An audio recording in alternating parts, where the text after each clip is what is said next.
I had been planning this hike along the Appalachian Trail for months, waiting for the wild rhododendron blooms that crown the ridges in late spring. The morning was crisp, with a hint of lingering chill in the air that made my jacket feel necessary, but not cumbersome. I remember the way the sunlight broke through the canopy in narrow shafts, falling on the forest floor in patches of gold and green. Each step on the trail sank slightly into the soft soil, damp from recent rains, and the faint smell of pine mixed with the earthy sweetness of the flowers. My friend and I had left early, hoping to reach a well-known clearing by midday, a place photographers and hikers alike praised for its panoramic view of the valley below. The climb was steady but not steep, the path winding over roots and around rocks worn smooth by years of boots. The rhododendron bushes were thick along the trail, their blossoms so dense that sometimes the sunlight barely touched the ground. Bees hummed quietly among the flowers, and the occasional flutter of wings marked the passage of a bird through the branches. I was aware of the usual forest sounds: the rustle of leaves, the distant snap of a twig, the hollow call of a woodpecker somewhere higher in the trees. Everything felt familiar, safe even, until the clearing opened before us just after 2:30 in the afternoon. The view was extraordinary, a sweep of green valley with a river glinting far below. The wind was light, enough to move the tops of the rhododendrons, and the air was warmer here, as if the trees had been holding it back. We paused, setting down our packs to take pictures, crouching among the blooms, adjusting lenses, and turning slowly to take in the vista. That's when I noticed it, faint at first, a low, almost melodic whistle coming from the treeline opposite the clearing. It was steady, deliberate, and there was a rhythm to it that didn't belong to the wind. My first instinct was to think it was an animal, some bird, or maybe a squirrel, but the tone was too clean, too intentional, almost like someone was trying to send a signal. It came in pulses, rising and falling gently, yet consistent enough to make me uneasy. We stayed still for a few moments, trying to pinpoint its source, our attention divided between the beauty in front of us and the sound behind it. The whistle shifted slightly, moving through the trees, and the way it threaded around the clearing made it feel like it was circling us. The sudden awareness of our own isolation struck hard. Up here, there were no other hikers in sight, no roads, no houses, nothing but the long trail behind us and the vast expanse of wilderness ahead. The clearing felt both majestic and exposed. I could feel my heart beating faster, the quiet of the forest suddenly heavier, almost expectant. My friend kept glancing toward the trees, eyes narrow, lips pressed together, and I realized we both felt it. A quiet tension that had nothing to do with fear of wildlife, but something about being watched, or at least followed. We packed up slowly, taking care not to make too much noise. The whistle didn't stop. It followed us, or at least it seemed to. Every step we took toward the trailhead, every careful movement through the undergrowth, was mirrored by that soft, rhythmic sound. The mind starts to play tricks in moments like that. I thought I heard it behind me on the left, then again to the right, never in a straight line. The way the sound moved, it didn't belong to the forest. It belonged to someone or something navigating deliberately among the trees. But there were no footprints, no evidence of anyone else being up here that day. The path was empty except for us. Each step down the ridge was measured and cautious, every snap of a twig underfoot feeling magnified, every rustle in the bushes a potential signal. The trail narrowed as we descended, winding between taller trees. The rhododendrons gave way to oaks and pines, and the sunlight filtering through the leaves grew dappled and warm.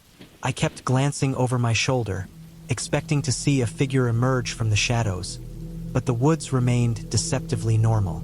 The whistle continued, though less frequent now, almost as if it were hesitating, tracking us without overtly approaching. My chest was tight, my hands damp with sweat despite the cool air. There was no panic, not exactly, but a sharp edge of vigilance that made each movement deliberate. We walked faster, yet silently, until the ranger station came into view, small and functional, painted green with white trim, a rectangle of human presence in the otherwise wild landscape. As we approached the station, the whistle faded into the distance, tapering off until it was gone entirely. Standing there, we could hear the normal forest sounds again. A bird calling, leaves stirring in the breeze, insects humming. It was over. The relief was immediate but also strange. A sudden return to the mundane after a tension so specific and unnerving. At the station, I noticed the hiker's log by the door. A quick glance revealed no reports of unusual sounds or encounters that day. The rangers were friendly, asking routine questions about the trail and our experience, but when we mentioned the whistling, they only gave polite nods. No one else had reported it. We left, carrying water bottles and a trail map, the normality of the gravel parking lot and distant cars striking against the isolation we had just experienced. Driving back down the mountain, the woods receded, and the valley stretched out in front of us, vibrant and serene. I tried to make sense of what we had heard. Hunters seemed unlikely. There were no gunshots, no scent of smoke, no signs of camps or movement in the trees. It wasn't an animal. The rhythm and consistency of the whistle suggested intelligence, but intelligence without a clear purpose. I considered hikers or locals, but the ridge was remote, and the sound was too precise to be casual. In the end, I accepted that we had stumbled into an odd intersection of timing, landscape, and sound. An unexplainable, yet entirely grounded, encounter that left its mark not because of terror but because of disorientation. The memory of the clearing, the low whistle threading through the rhododendrons, stayed with me. A reminder of how small and exposed you are in the wilderness, even in a place so familiar and seemingly safe. Weeks later, I would think back on it, and the rational part of me would insist that it was nothing more than someone signaling a friend, a rare forest sound, or an animal in an unexpected pattern. Yet, even as I returned to the trail in other seasons, hiked through more populated areas, and explored different ridges, I never forgot that precise, deliberate whistle or the way it seemed to circle us, patient and unseen. It was a reminder of the forest's quiet authority, the way it can hold its own stories and its own intentions, entirely separate from human understanding. The experience ended cleanly.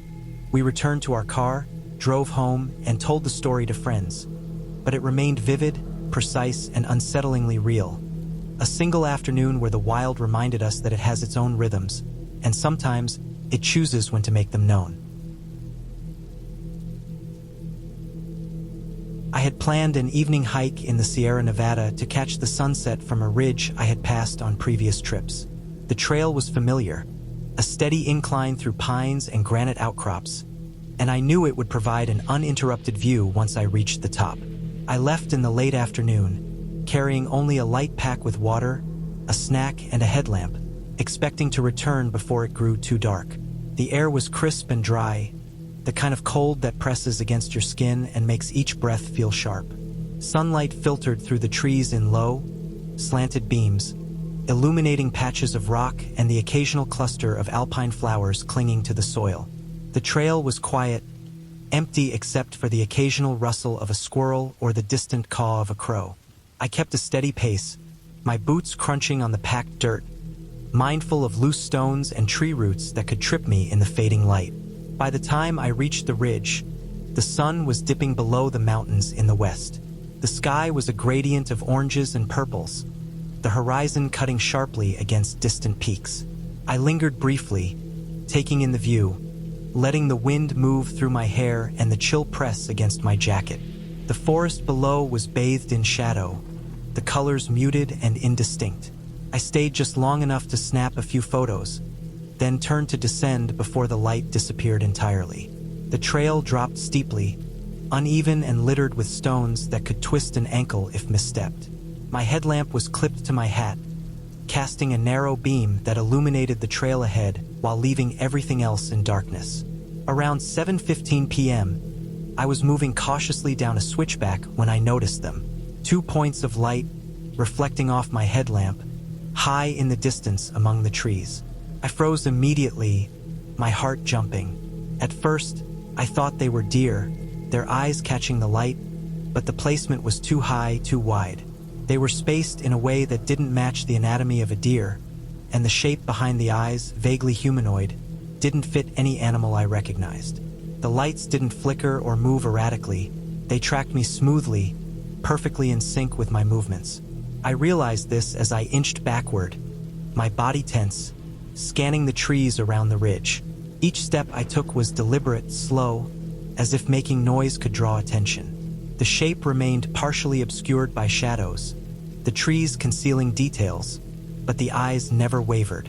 They followed me as I backed away, maintaining the same distance and alignment. The wind moved through the branches, carrying the faint scent of pine and dry earth, and I could hear only my own breathing and the occasional scrape of my boots against loose rock. My headlamp beam danced across the terrain, catching branches and shadows, but the eyes remained stationary in space yet responsive to me, an unexplainable constant in the otherwise quiet forest. My instincts told me to retreat quickly. I began moving downhill at a faster pace, careful not to trip on the rocks or roots hidden in the dark. The eyes continued to track me, an unnerving, precise awareness that made my chest tighten and my palms sweat. I focused on each step, my headlamp swinging in rhythm with my movement, illuminating the narrow trail, the occasional boulder, and the trunks of trees that loomed at the edges. I felt a pressure in my back, the kind that comes from being observed in a place where nothing else should be watching.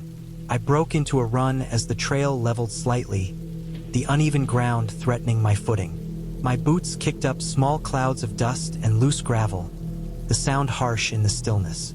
My breathing was rapid now, chest heaving with effort, and I could feel the chill in the night air biting through my jacket. I glanced quickly to the side, catching a brief reflection in the distance. Those 2 points of light, stationary yet tracking me perfectly. They didn't approach or retreat, but the way they moved in unison with my steps made my skin crawl. I focused on the trail, forcing myself to maintain balance while my mind raced to rational explanations. Perhaps the light was reflecting off metal, or maybe someone else had a headlamp set up at the ridge. But nothing made sense. There had been no human activity on the trail, no structures, no paths leading to that position, just the forest and its quiet. The descent continued, each turn in the trail taking me further from the ridge. Eventually, the slope leveled, and I could see the outlines of more familiar terrain, the edges of the trail I had passed on my way up. I slowed slightly, scanning the tree line for any sign of movement. By now, the eyes were gone, the last glimmer of reflected light swallowed by shadows. My pulse remained high, and I kept moving until I reached a more open section where I could see the tree-line end and the road leading to the trailhead. Only then did I allow myself to breathe deeply, the tension in my shoulders easing marginally. By the time I reached my car, the sun had fully set, leaving a pale, cool twilight in the sky. I parked and sat for a moment, the engine off, listening to the quiet night. The usual sounds of the forest were back: distant wind, rustling leaves, and the faint call of nocturnal birds. But the image of the glowing eyes remained burned in my mind. It was not fear of attack that stayed with me, but the precision and intelligence implied by their movement, and the impossibility of what I had seen. They had been stationary yet tracking me perfectly, an anomaly that no ordinary animal or human could explain without additional context. I drove away slowly, keeping the windows closed despite the warm evening air. My thoughts returned to the trail, to the ridge, and to the moment of frozen awareness when I realized the lights were following me. Rational explanations kept surfacing. Perhaps an optical illusion caused by moisture on my headlamp lens, maybe the reflection of my own light in something distant, or a pair of animals moving in perfect synchronization. None of them fully accounted for the feeling of being watched, for the precise tracking that had held me frozen in place. In the following days, the memory replayed in fragments. The cold air, the uneven trail, the crunch of gravel underfoot, and the unyielding points of light. I found myself visualizing the ridge, the placement of the trees, and the line of sight those eyes had maintained. The hike ended safely, with no further incident, no visible presence beyond the trail itself. Yet the image of those eyes, stationary yet responsive, stayed with me because it was grounded entirely in reality, observed in a precise, undeniable way. I returned to the Sierra Nevada several times after that, exploring other trails and peaks, but I never revisited that particular ridge. It remained vivid in memory, not as a story of danger, but as a reminder of how perception, terrain, and unexpected details can converge in the wilderness to create an experience that is simultaneously ordinary and profoundly unsettling. The hike had a clear ending. I reached the car, descended safely, and left the ridge behind. But the eyes stayed with me, a mark of an encounter that was real, rationally unexplainable, and deeply anchored in the quiet precision of the forest. I set out early in the morning to hike a coastal ridge trail I had read about online. The guidebooks described it as moderate, with sweeping views of the ocean on one side and dense forest on the other. The air was cool, carrying the scent of salt and damp earth, and the wind coming off the water tugged lightly at my jacket. The trail itself was narrow in places, a mixture of dirt and rock with occasional patches of moss, and it rose steadily along the ridge, offering glimpses of the cliffs and surf below.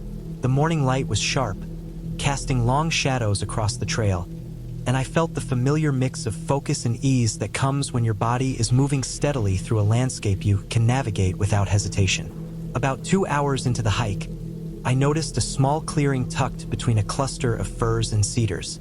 In the middle sat a wooden cabin, low and rectangular, with a pitched roof and a single window facing the trail. From a distance, it appeared abandoned. Paint had peeled from the walls, and the wood looked weathered. But what struck me immediately was how intact it was for a place so exposed to the elements. The roof had no sagging sections, the door hung straight, and there were no signs of rot or collapse.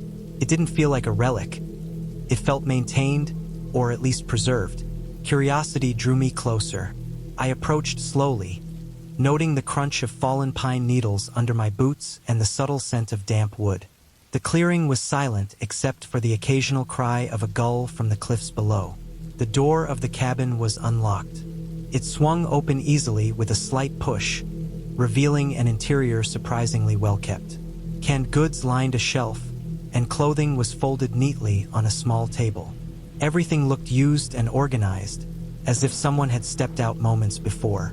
There was a small wood stove, clean and free of ash, and a faint smell of pine sap lingered in the air. I spent about 10 minutes moving carefully from corner to corner, taking in the interior. Nothing felt dangerous, but the orderliness was unexpected in such an isolated spot. I left without touching anything further, closing the door behind me, and continued along the ridge trail, trying to shake the faint unease I felt at the presence of a maintained structure in an otherwise wild area. The trail became steeper, and I followed it for several more hours, the ridge winding along the coastline.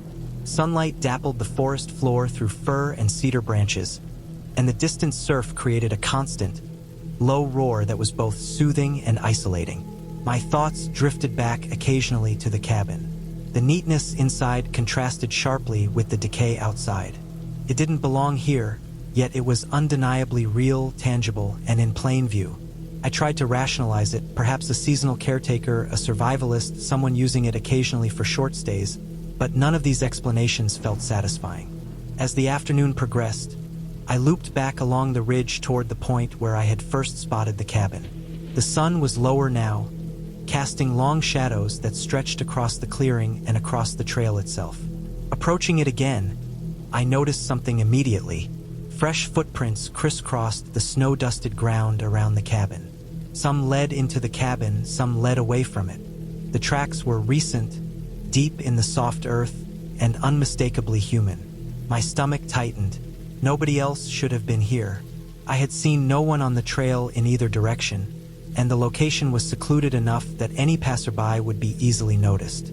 I stepped carefully into the clearing, scanning the ground.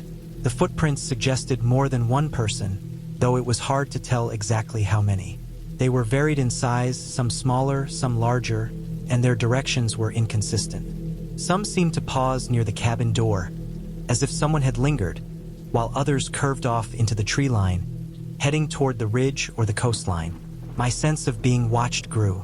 I felt the sudden weight of isolation in a way I hadn't earlier, the kind that sharpens all senses and leaves your pulse steady but tense. I didn't stay long. I moved quickly but deliberately past the cabin, keeping my eyes on the tree line and listening to every faint sound. The crack of a branch under my boot, the whisper of wind through needles, the distant crash of surf against rocks. The forest seemed normal in every measurable way, yet I felt a constant prickling at the back of my neck, a persistent awareness that someone had been observing, had left evidence that was meant to be noticed. The sun continued its slow descent, and the shadows in the clearing grew longer, stretching across the footprints and the side of the cabin. By the time I reached the end of the trail at sunset, the golden light spilling across the coastal ridges, the feeling did not fade. I paused briefly at the trailhead, watching the forest recede into shadow, the outline of the cabin just visible against the darkening trees.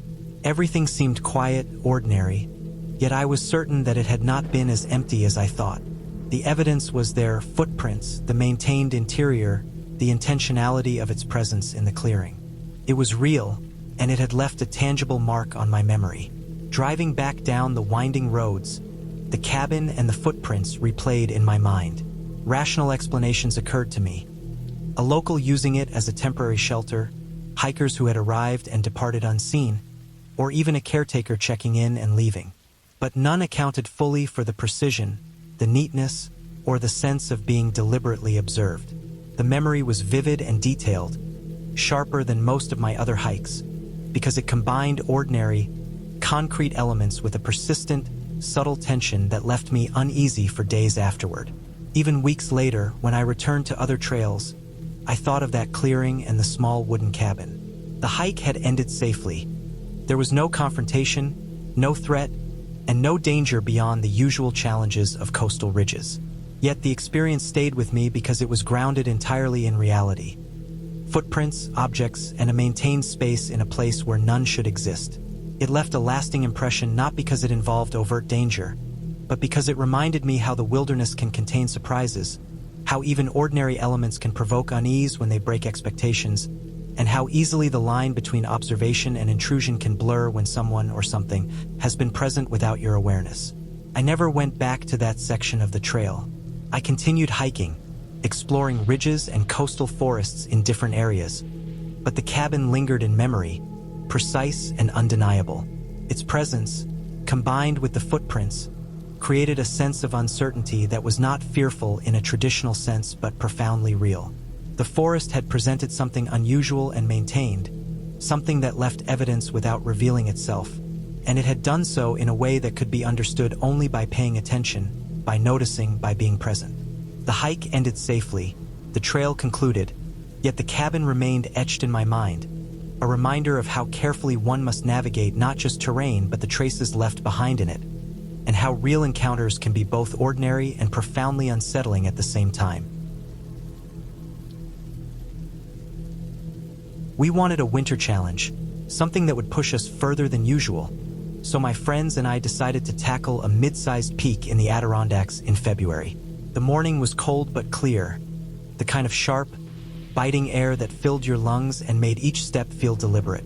Snow covered the ground in thick layers, and the trail, normally visible and easy to follow, was almost completely hidden beneath white.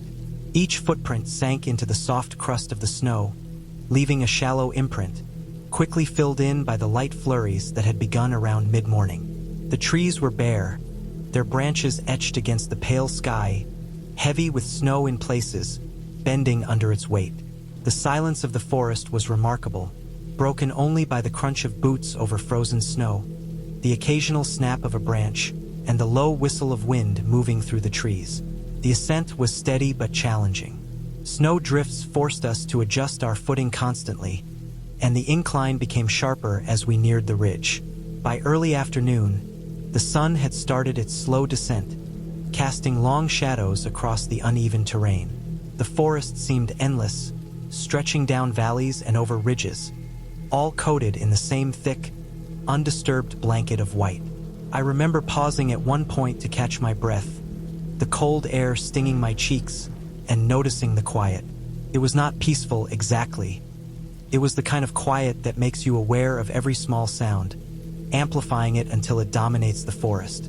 Around 4 p.m., as we navigated a particularly narrow stretch of trail flanked by steep slopes, we heard it.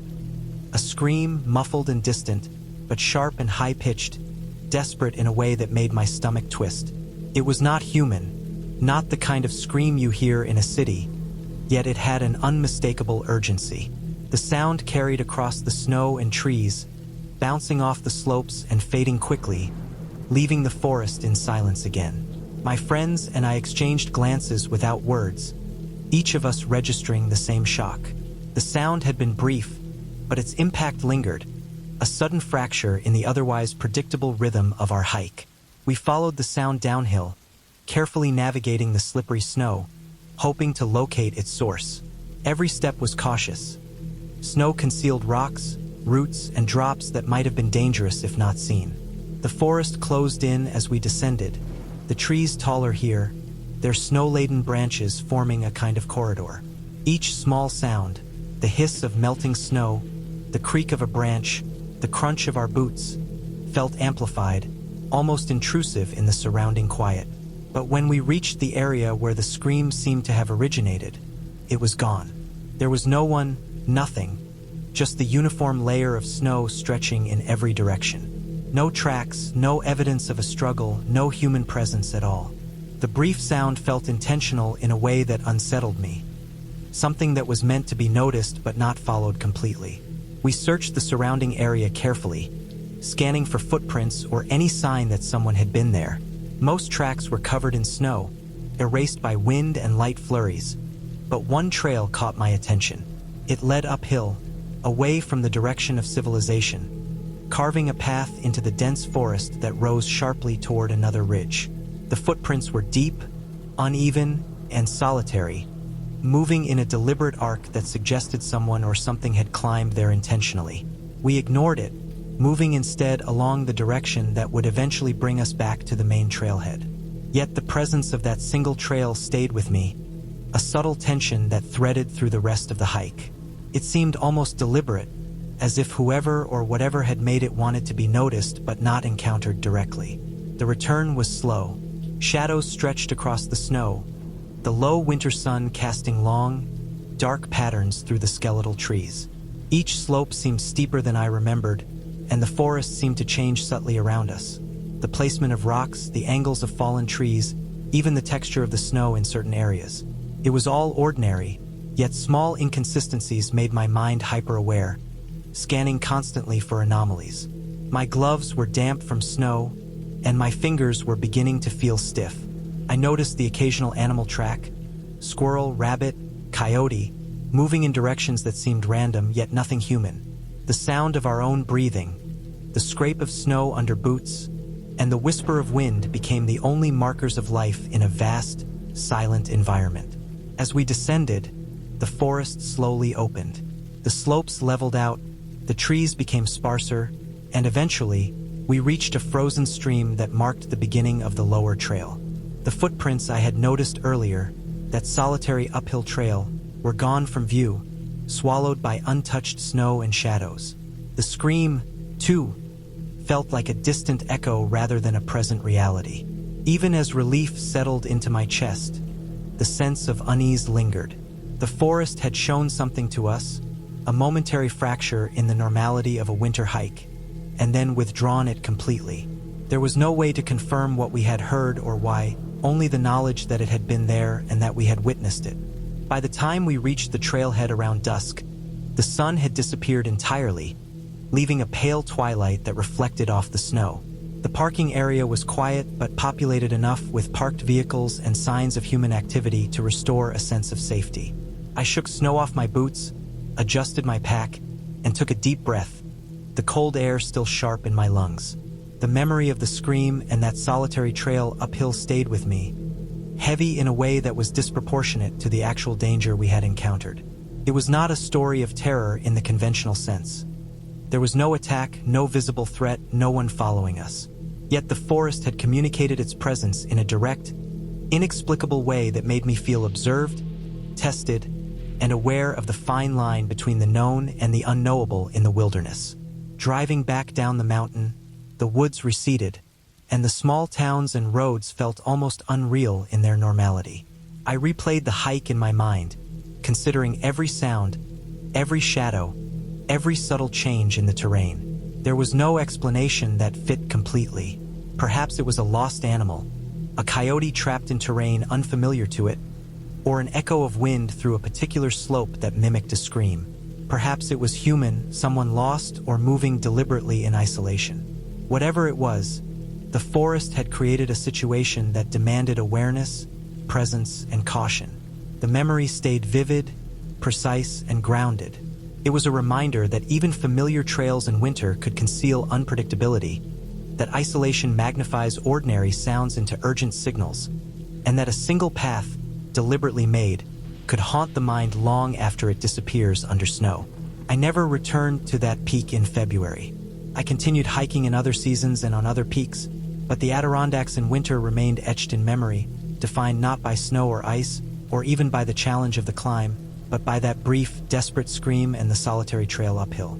It was a small, precise reminder of how the wilderness moves in ways we cannot fully anticipate, how attention and caution are required even on seemingly simple trails, and how certain encounters, even without visible threat, can linger because of the way they make you feel seen and small within a larger, indifferent environment. The hike ended safely, with no injury or real danger, but it left a mark, an understanding of the forest's quiet authority and the lingering presence of the unknown that had brushed past us in that fading light.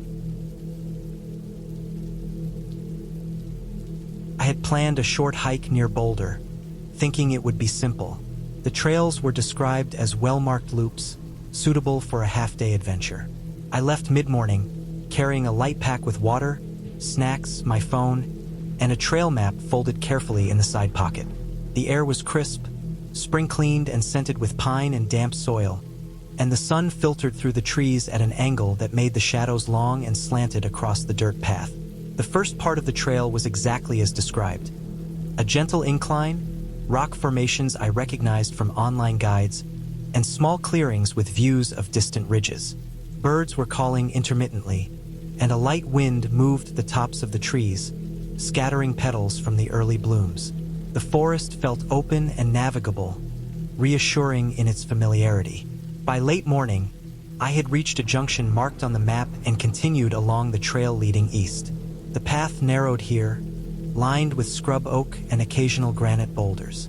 I was enjoying the solitude, the rhythmic crunch of dirt under my boots, the way the sunlight painted shapes through the leaves. Then, around 1 in the afternoon, I reached into my pack to check the map and realized it was gone. My stomach tightened immediately. I had kept it in the same pocket, the zipper fully closed. I had not dropped it. I checked again, rifled through my bag, patting every compartment, but it wasn't there. My mind raced briefly, thinking I might have left it at the last clearing or dropped it without noticing. The problem was that I hadn't seen another person on the trail all morning, and there were no signs of anyone else passing by. I decided to backtrack, thinking it must have slipped somewhere along the path. The first few turns were fine, familiar landmarks like a leaning pine and a jagged rock outcrop guiding me. Then I reached a split I had passed before and something felt wrong. The arrangement of trees and stones seemed slightly off. A tree that had been leaning right was now straight. A small rock outcrop I remembered clearly was missing. I paused, scanning the surrounding forest, and felt a creeping unease. I retraced my steps carefully, paying attention to each branch, each trail marker, each boulder, but each time I thought I had found the correct route, I ended up at the same split in the trail. I checked my phone. The battery was low, flashing 20%, then 17 as I attempted to turn on the GPS.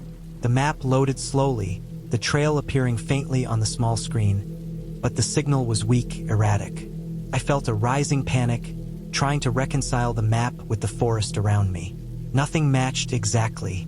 Paths I remembered turned at different angles, trees were shifted, undergrowth seemed thicker in some places and thinner in others, as if the trail itself had subtly reconfigured while I wasn't looking. The shadows were lengthening, and the sun was dipping lower behind the ridges, casting a warm glow that made the forest both beautiful and more confusing. I forced myself to slow down, taking careful steps, marking points with small stones or broken twigs so I could recognize where I had been.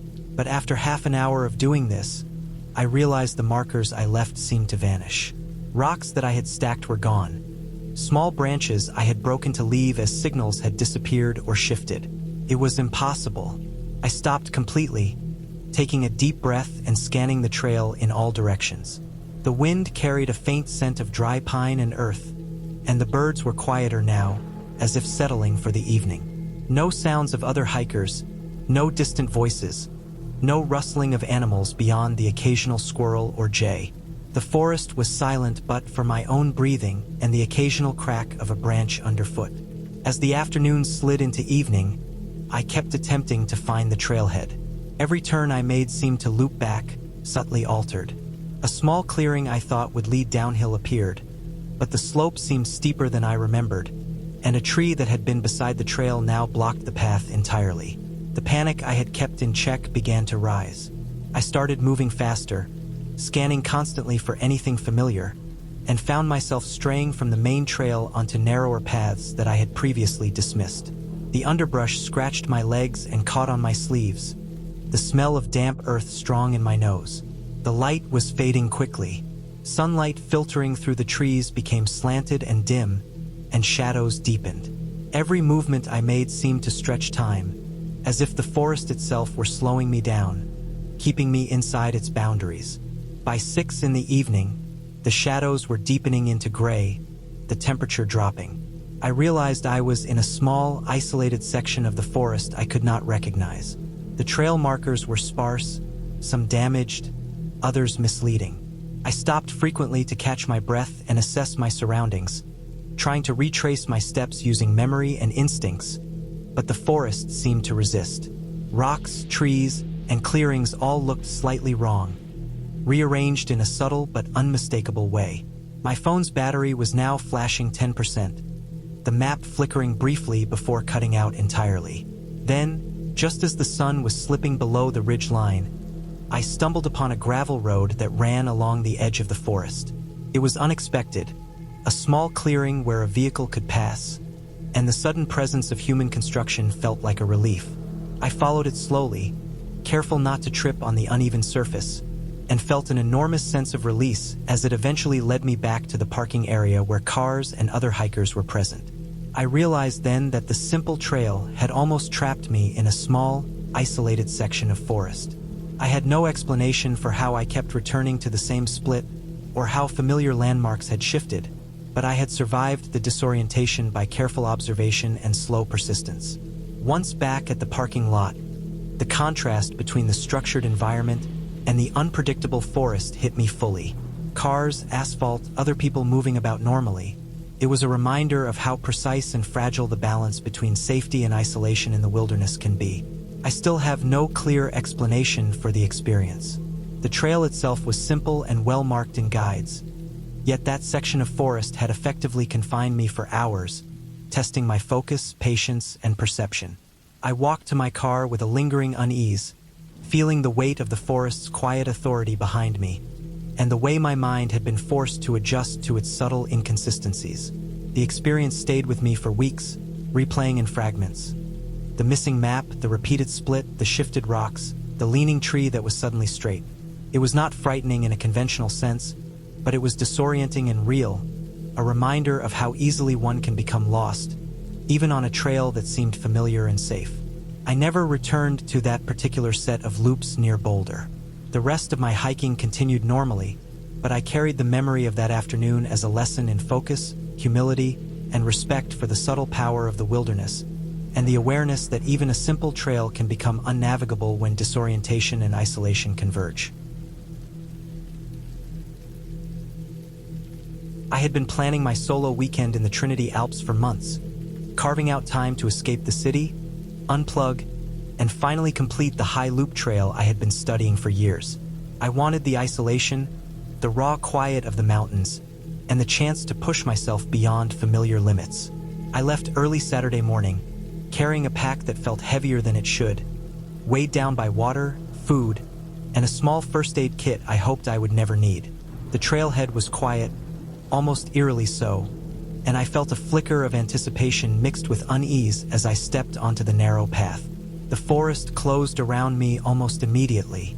Towering firs and dense underbrush formed a green tunnel, so thick that the sunlight barely touched the trail even as it climbed toward late morning. By 10 a.m., the light filtering through the canopy was weak, casting dappled shadows that made it difficult to judge distance.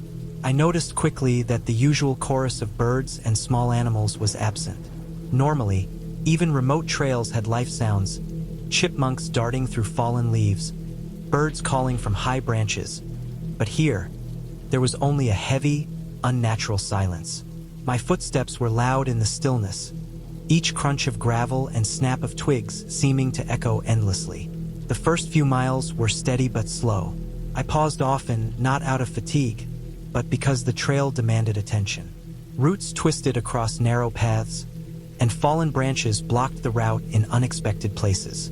The smell of wet pine and earth was sharp, almost pungent after a night of rain, and the air was damp, clinging to my skin. By noon, the sky overhead was partially visible, gray clouds pressing through gaps in the treetops. I stopped to check my map and GPS, and I noticed a creeping sense of disorientation. The trail curved constantly, doubling back in ways that didn't always match the map precisely, and I felt a subtle unease that I couldn't name. Around 3 p.m., I reached a narrow section where a small stream had overflowed onto the trail. Water ran over rocks and mud, creating a slick, uneven surface. I misjudged my step and slipped, landing hard on my left side. Pain shot through my leg, a shallow scrape but enough to sting sharply.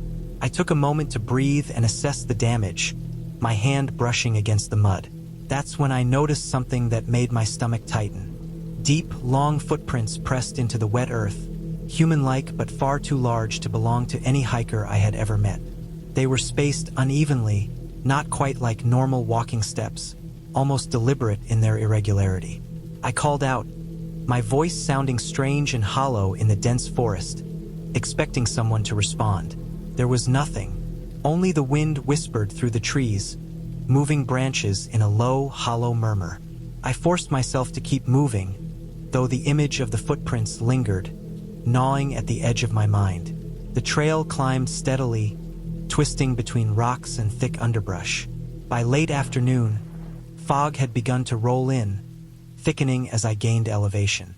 Visibility dropped to only a few meters, and the familiar landmarks I had relied on, the shape of certain trees, moss patterns, rock formations, vanished behind the gray veil.